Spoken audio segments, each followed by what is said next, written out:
दोस्तों, एक कहानी के माध्यम से हम आपको बताएंगे कि छोटी छोटी कोशिशें करने पर आपके जीवन में कैसे बदलाव आता है। यह कहानी नहीं है बल्कि एक प्रेरणा है जो आपके सपनों को पूरा करने में आपकी मदद करेगी। तो दोस्तों, तैयार रहें ऐसी प्रेरणा के लिए जो आपके जीवन में बदलाव ला सकती है। क्या आप जानते हैं कि हर समस्या का जवाब आपके अंदर ही छुपा होता है। नमस्कार दोस्तों, the story life of Buddha में आपका स्वागत है। दोस्तों, बहुत समय पहले की बात है कि एक छोटे से गांव में जीवन नाम का एक लड़का रहता था। यह गांव सूखी पगडंडियों और धूल भरे रास्तों से तपते हुए घरों के नाम से जाना जाता था। जीवन एक बहुत ही गरीब लड़का था और अपनी माँ के साथ एक टूटी फूटी झोपड़ी में रहता था, जिसमें बारिश के दिनों में पानी टपकता रहता और गर्मी के दिनों में सांस लेना भी मुश्किल हो जाता था। गरीबी ने उसे चारों ओर से घेर रखा था। उसकी माँ दूसरों के घरों में साफ सफाई का काम करती थी ताकि वह अपने और अपने बेटे के जीवन का पेट भर सके। गांव के लोग हमेशा जीवन को ताने देते और धुतकारते रहते कि गरीब का बेटा हमेशा गरीब ही रहेगा, बड़े सपने देखने का हक तुम्हें नहीं है। ये बातें जीवन के दिल को बहुत चुभती, लेकिन उसने कभी हार नहीं मानी। हर दिन जब उसकी माँ उसे खाना देती तो वह अपने मन ही मन अपने आप से वादा करता कि मैं अपनी किस्मत जरूर बदलूंगा, फिर मेरी माँ को ऐसी हालत में रहना नहीं पड़ेगा। जीवन की आंखों में कुछ बड़ा करने का सपना था। वह जानता था कि रास्ते कितने मुश्किल क्यों ना हो, वह अपने सपने को सच करके दिखाएगा। जीवन के लिए उसका हर दिन संघर्ष से भरा हुआ था। जीवन की माँ सुबह से लेकर शाम तक दूसरों के घरों में काम करती और मेहनत करती। उससे जो थोड़ा बहुत कमा पाती उससे सिर्फ 2 वक्त की रोटी ही मिल पाती। गांव वालों की बातें जीवन को हमेशा चुभती, लेकिन वह कभी उन्हें जवाब नहीं देता। वह जानता था कि बोलने से उसका कुछ नहीं बदलने वाला। वह यह जानता था कि मेहनत और संघर्ष से काम करूँगा तभी मेरा सपना पूरा होगा। एक दिन की बात है कि जीवन लकड़ियाँ काटने के लिए जंगल में गया।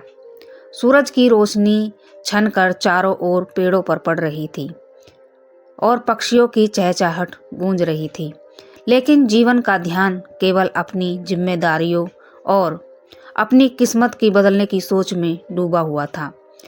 वह सोच रहा था कि आखिर कब तक मेरी किस्मत ऐसी ही रहेगी? क्या कभी मुझे अपने हालात बदलने का मौका मिलेगा? तभी लकड़ियाँ काटते काटते अचानक उसकी कुल्हाड़ी किसी ठोस चीज से टकराई और बहुत तेज आवाज हुई। उसने फिर ध्यान से देखा कि मिट्टी में कुछ दबा हुआ है। उसने बहुत मेहनत करके वहां से मिट्टी हटाई। कुछ देर के बाद उसने देखा कि वहां एक बहुत ही पुराना मिट्टी का घड़ा दबा हुआ है। सुरेश का दिल तेजी से धड़कने लगा और वह घबराने लगा। उसने सोचा कि इस घड़े में कोई खजाना हो सकता है, इसलिए उसने घड़े को बाहर निकाला। घड़ा बहुत पुराना था, उस पर बहुत पुराने अजीबो गरीब निशान बने हुए थे। जब उसने उस घड़े को खोदा तो उसमें कुछ चमचमाते हुए धातु के टुकड़े मिले और कुछ चित्र भी मिले। जीवन को कुछ भी समझ में नहीं आ रहा था। यह क्या हो सकता है?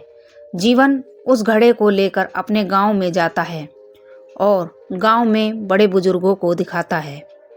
वह एक अनुभवी बुजुर्ग नारायण के पास जाता है और इस घड़े को दिखाता है। नारायण जी ने घड़े के अंदर मिले टुकड़ों को ध्यान से देखा और कहा, जीवन, यह कोई साधारण घड़ा नहीं है। तुम इन निशानों को देखो, ये कोई साधारण नहीं है। यह किसी राजघराने के किसी खजाने तक पहुंचने का नक्शा है। लेकिन यह नक्शा सीधा सादा नहीं है, क्योंकि इसमें बहुत ही असाधारण पहेलियां छिपी हुई हैं। अगर तुम्हारे पास हिम्मत और काबिलियत है तो तुम इसे सुलझा सकते हो।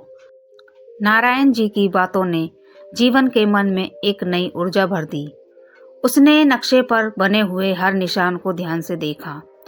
पहली पहेली ने उसे जंगल के सबसे पुराने हिस्से तक ले जाने का इशारा किया, लेकिन ये रास्ता जीवन के लिए आसान नहीं था।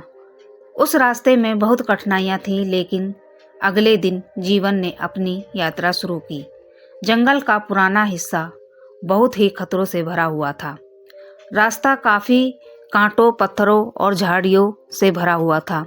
चलते चलते जीवन की चप्पलें टूट गईं और उसके पैर में गहरी चोट लग गई। उसने पैरों से खून बहने लगा, लेकिन उसने रुकने का नाम नहीं लिया। उसकी आंखों के सामने सिर्फ अपनी माँ का चेहरा और गरीबी से बाहर निकलने का रास्ता ही दिखाई दे रहा था। जंगल में पहुंचने के बाद उसे एक गहरी गुफा दिखाई देती है, जिसके दरवाजे पर अजीब गरीब कलाकारियां और चित्र बने हुए थे, जिसमें ये आकृतियां सैनिक और संदूक की बनी हुई थी। दरवाजे पर एक गहरी पहेली लिखी हुई थी। वह कौन सा पग है जिसमें खजाने का रास्ता खुलता है? जीवन में बहुत देर तक सोचा और सोचने के बाद उसने उस पहेली का जवाब मिल गया। हिम्मत ही पहला पग है जो खजाने का रास्ता खोलता है। उसने बिना किसी घबराहट के हिम्मत से धक्का दिया और दरवाजे को धीरे धीरे खोला और वह दरवाजा खुल गया।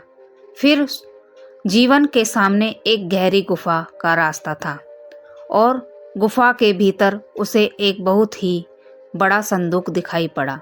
जीवन ने उस संदूक को देखकर वो उछल पड़ा और संदूक के पास गया और संदूक को खोला, लेकिन संदूक के अंदर कुछ भी नहीं था।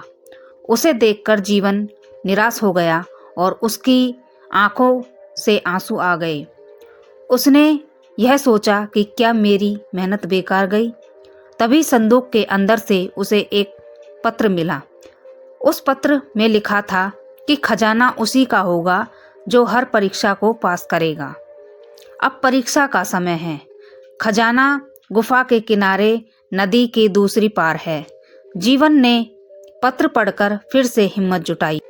चाहे कुछ भी हो जाए, वह इस परीक्षा को पास कर कर ही रहेगा और वहां तक रास्ते तक पहुंचने का दम ही लेगा। वह गुफा के बाहर आया और नदी की ओर देखा। नदी पूरे उफान पर थी और उसका बहाव भी बहुत तेज था।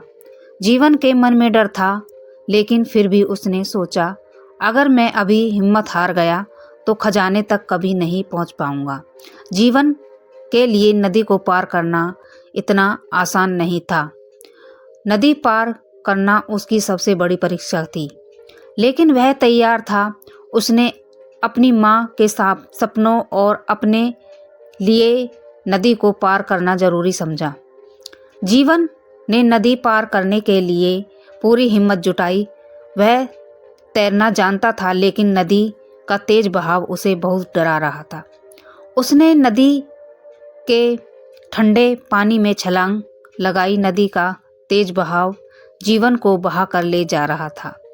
तेज बहाव के कारण वह कई बार बड़े पत्थरों से टकराया। उसके हाथ पैर में दर्द से जकड़ रहे थे। उसकी सांसें फूल रही थीं। उसे ऐसा लग रहा था कि वह नदी के बहाव के साथ बह जाएगा, लेकिन उसकी आंखों के सामने बार बार उसकी माँ का चेहरा और उसके सपनों का विचार उसके मन में आता जाता था। उसने खुद से कहा, अगर मैंने अभी हार मान ली तो फिर मैं कभी अपनी किस्मत नहीं बदल पाऊंगा। बड़े संघर्ष के बाद जीवन ने नदी पार कर ली। उसके शरीर में ऊर्जा खत्म हो चुकी थी, लेकिन उसकी आंखों में जीत की चमक थी। उसने देखा कि कुछ दूर झाड़ियों के बीच एक और बड़ा संदूक रखा हुआ है। जीवन की खुशी का ठिकाना ना रहा। वह सोचने लगा कि यह खजाना सिर्फ मेरा नहीं है, यह मेरी माँ और गांव वालों के लिए है। उसने संदूक खोला और बहुत खजाना उसे मिला। जीवन को फिर एक पत्र मिला जिसमें लिखा था कि तुमने साबित कर दिया कि इस खजाने के असली हकदार तुम ही हो। यह तुम्हारे विश्वास का इनाम है। इसे तुम अपनी जिंदगी और दूसरों की मदद करने के लिए उपयोग करो। जीवन ने उस खजाने से सबसे पहले अपनी माँ के लिए एक अच्छा सा घर बनवाया और गांव वालों को भी मदद की और गांव के विकास के कार्य में धन दिया। गांव में स्कूल बनवाया ताकि कोई भी बच्चा अशिक्षित ना रहे। उसने पानी के लिए कुएं और सड़कें भी बनवाई ताकि गांव वालों को कोई असुविधा ना हो। जो लोग कभी जीवन को ताने मारते थे वो अब उसकी प्रशंसा करते और कहते कि सच में मेहनत से किस्मत बदली जा सकती है।